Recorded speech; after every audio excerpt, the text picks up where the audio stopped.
You know, abstinence is a great idea. Especially if you're waiting for marriage, that is even better. You know, marriage is the joining of two people in love and is a contract between those two special people. Sex is one way to convey that love. Abstinence until marriage helps prevent sexual diseases from spreading. It helps with the emotional backlash from sex. You see, some people think that sex is love, and it can be a gift to someone you love as a way to express that love, as a gift is a way to express that love. Many people can give gifts for other motives, so a gift and sex is not love, just a way that we express that love. You know, we as humans are sexual in nature, meaning we have to reproduce through a sexual act, and we reproduce, but unlike animals, we have reasoning and we have morals.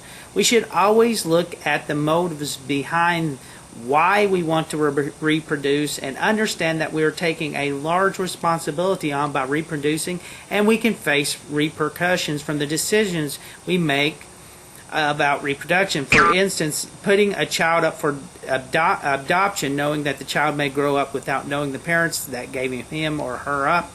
I love science, and in getting to study about it, I get to see how amazing, God's world truly is. There are so many ways of asexual reproduction. There's budding, and Fission are a couple, and there have been sharks. Yes, sharks that reproduce asexually, but humans, no. You see, we have reproductive organs. Yes, that is right. The male sends out his sperm into the seed, the little ovary eggs, and thus a little human being is born.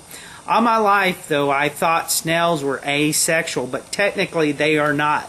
They're snails. They have two sexual reproductive organs, and these slimy suckers actually have sex with themselves. That is right, they do it to themselves and then reproduce, which is kind of sad. They do not have someone to hold their whatever, snails have when they reproduce. They have sex with themselves, these hermaphrodites, which are tasty treats, and friends just up and have to court themselves and do it to themselves, and boom, out comes a little escargot. I am surprised.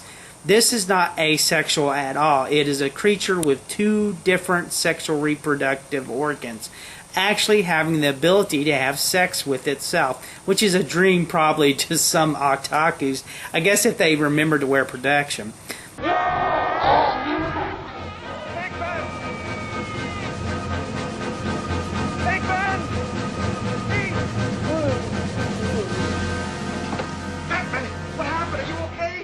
Slimed me. That's great! Actual physical contact! Can you move? Ray, come in, please. I feel so funky. Spengler!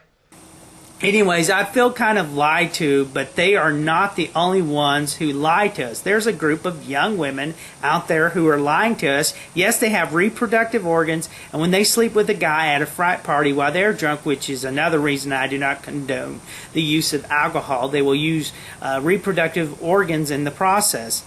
They tell us on Facebook and many blogs that they are asexual. Let me tell you, honey, you are not practicing asexual. You are practicing abstinence.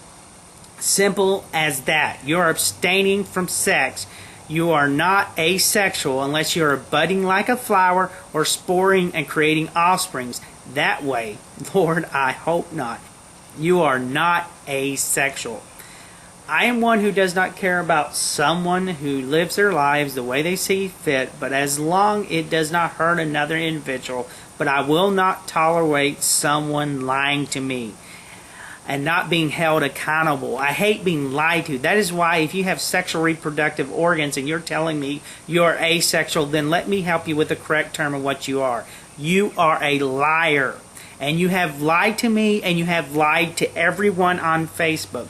And your blog, so be honest and admit that you are lying. Simple as that. What you say is true if you can show me some scientific evidence that you are asexual. I challenge any asexual to prove me wrong. Give me some hardcore evidence. Show me your body and its lack of reproductive organs. Let a doctor examine your non-reproductive organ body and prove to me that you are, because if you cannot, then you are a liar. Yes, there are some of you have damaged reproductive organs. That does not count. I'm talking about you idiots out there with healthy reproductive organs claiming to be asexual. I know that many of you are young, and the ages of 18 to about 30, it is easy for a young woman at that age to abstain from sex. You see, sex at those ages before 30 is more like a chore for a woman. That is why female escorts make more money than male escorts. You see, another proof of the wage gap myth. Now, though, on the other hand, when you get 30-something, something magically happens. You start wanting to have sex. You start saying strange things. Honey, let's have another kid. You, for the first time, will start probably loving sex. I think Rita Rutner called it God's cruel joke, and I miss quoting her probably here and all because I have a hard time finding the quote, but Miss Rutner used to say in so many words, men reach their sexual peak at 18, women reach theirs at 35. Do you get the feeling that God is playing a practical joke? At that time, a man is looking for a lazy boy and a woman is looking for sex. Rita Rutner is right in a jokingly manner of some sort. It happened to Anne Heche, who after working with so many male hunk stars like Harrison Ford or Richard Gere, she wanted to have a man. I wonder why. I know why. It is nature. You 18-year-olds saying you are asexual, which is a lie, are probably going to recant that myth when you get to a certain age, when you desire sex. That is why it is, and there is nothing wrong with desiring sex. Just do not take it too far and become a, quote, pansexual, which is another myth. When I was younger, we had a name for someone who jumped from bed to bed. Oh yes, I think that term was called slut. This is what we call first world white girl problems. You think some kid starving in Africa, trying to keep from getting AIDS, trying to run from the Muslim slave trade that might sell her into sex trade, you think she gives a care what her sexual title is? She is a girl and she knows by God that is what he has made her. She does not have time to make up lies about her sex life while you're sipping on your $5 coffee at Starbucks.